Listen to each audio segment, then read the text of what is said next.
सरकार ने साफ किया है कि सोने और चांदी की कीमतों में हाल ही के महीने में आई तेज बढ़ोतरी के पीछे मुख्य वजह वैश्विक स्तर पर बढ़ता भू-राजनीतिक तनाव और आर्थिक अनिश्चितता है, जिसकी वजह से निवेशक सुरक्षित निवेश विकल्पों की ओर तेजी से रुख कर रहे हैं।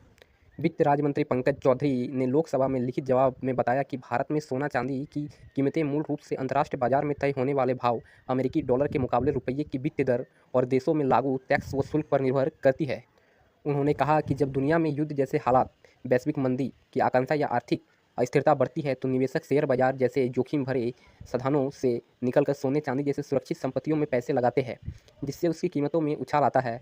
इसके अलावा दुनिया भर के केंद्र बैंक और बड़े वित्तीय संस्थान भी बड़ी मात्रा में सोने चांदी खरीद कर रहे हैं, जिससे मांग और मजबूत हुई है। मंत्री ने यह भी बताया कि हालांकि चालू वर्ष में सोना और चांदी के दाम बढ़े हैं, लेकिन इसका असर सभी राज्यों और सभी वर्गों पर एक सा नहीं पड़ता, क्योंकि अलग-अलग इलाकों और समुदायों में इन धातुओं का सामाजिक, सांस्कृतिक और आर्थिक महत्व अलग-अलग है।